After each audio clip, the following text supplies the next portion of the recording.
Hey,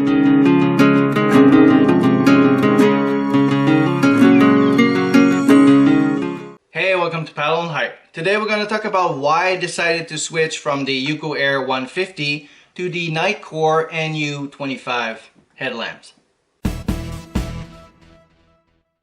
So with the information I will give you today, maybe that will help you make a decision on which one is better for you, because both headlamps are really good. They're pretty much the most popular ones on the trail.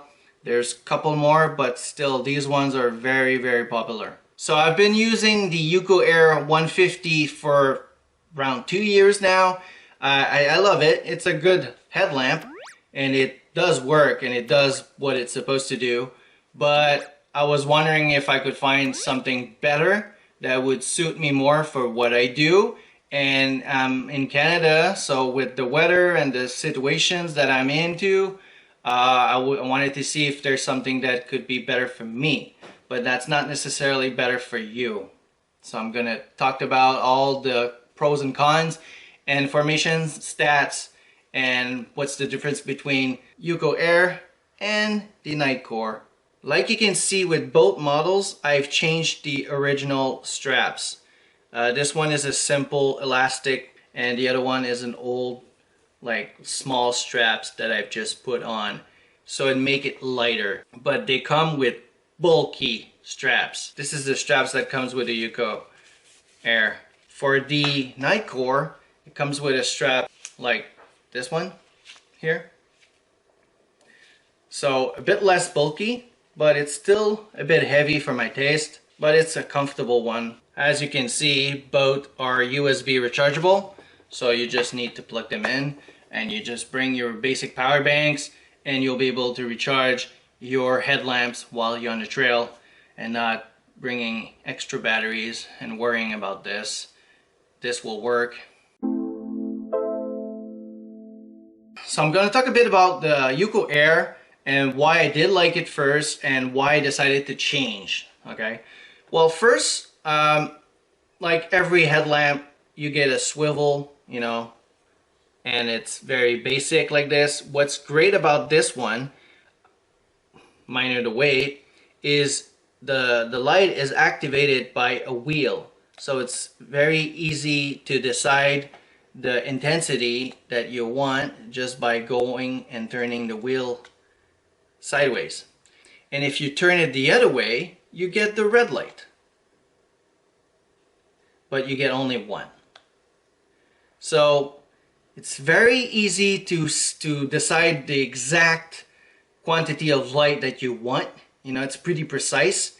You know, the wheel makes it very easy, and it's also, you're not struggling at all. You just turn it on and then you go one side and the other one and you get to whatever you want. So in winter, for this, it's very easy to activate. You, even with mittens, you can do it, you know.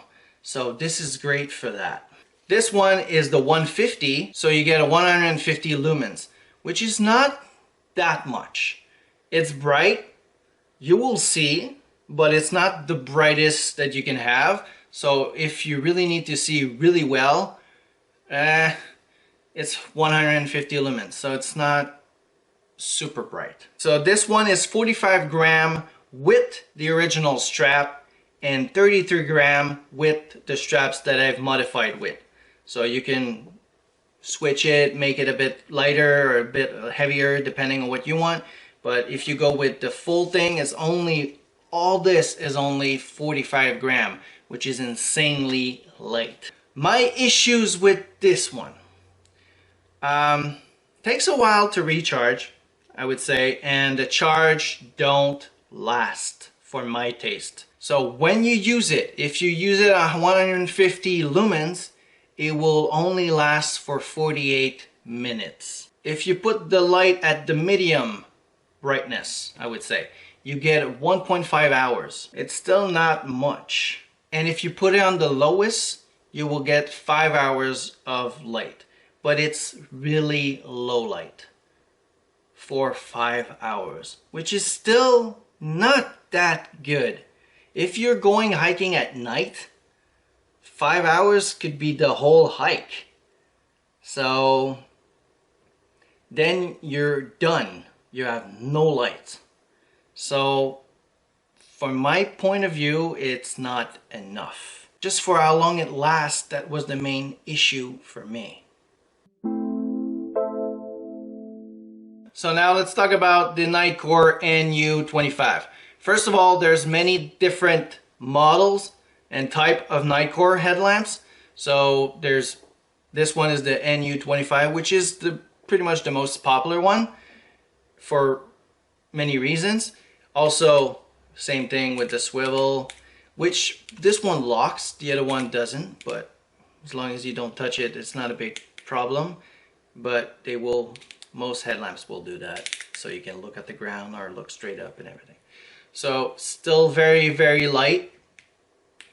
The difference between these two is this one doesn't have like a wheel, so you need to use the buttons, which during the winter with mittens could be a bit more difficult. But you know, you can just start it and just leave it on and do your hike pretty much. But that's the only issues I found with this one so far, because I've been using it this year, but I love it. So this one is my go-to headlamp now. I'll show you. You get 2 lights, but this one, mostly the thing is, has so many options to it. It's crazy. It's insane what you can do with this one. Like I said, it's USB rechargeable. With the original straps, like this, comes at 49 grams. And the modified version, it's 34 gram.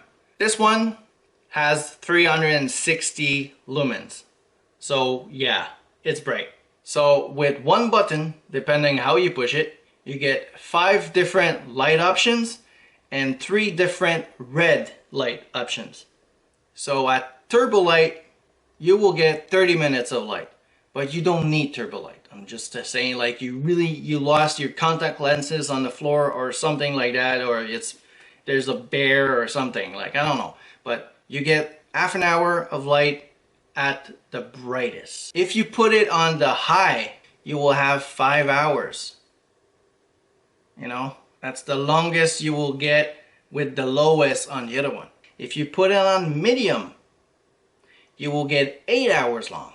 And if you put it on the lowest, which is pretty similar to the lowest on the Yuko Air, which was 5 hours long, this one will last 160 hours long. This is insane. So no worries whatsoever. Whatever you do, you will have time to recharge it before you're done. It's still very low. Like I'm telling you, you won't see that much with the lowest one, but it's still enough to maybe save your life, okay? But, you know, if it gets just not too dark and you just want to save your batteries, you can put it on the lowest and it will last pretty much your whole trip. Also, a good thing about the lowest, what I usually do is if you're bringing kids or you want to have like some kind of a night light, you can put it on the lowest, hang it on top of your tent, and you have a night light for 160 hours. So, and you won't burn it up completely. So that could be a good thing with this light, because you can use it as a tent light. So that's pretty cool just for that also. For the red light options, you get also 3 different ones. You get one bright one, one medium one, and one that will flash like an SOS. So how it works is pretty simple. You just press on it. If you press once, it has a memory. So like many headlamps, you have to go back if anything. If you press one, you will have this small low light. You press again, you have the medium. You press again, you got the very bright one, which is not the turbo. It's the high one. So low, medium, high, that is for the main 3. I'm gonna put it sideways so I'm not like shining into the lens. If you want to reach the turbo, you will push the buttons all the way up to high and you will keep your finger on it. So 1, 2, 3, keep it on, turbo. It's not very complicated. So you can have this yellow light here that can be activated just by pressing the first button a bit longer, like this. See, now it's the other one that's activated. It's not the first one. It's the yellowish one, which is hard to see on the screen here, but it's not the same one. So it was this one that was shining. Like, I can't see now. For the red light with this one, so you press on the R button, you will have 1, 2, and SOS mode.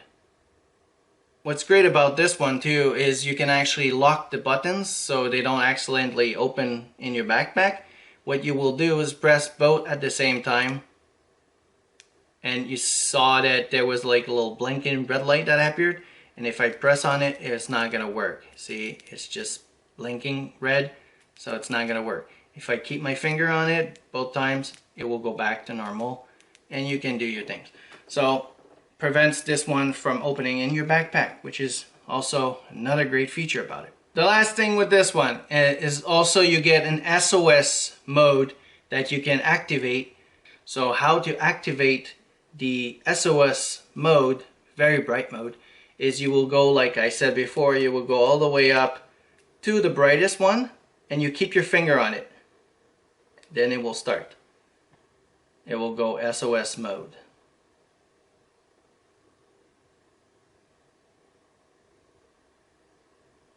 It's pretty cool. So for all this, that's why I switched to this one compared to this one.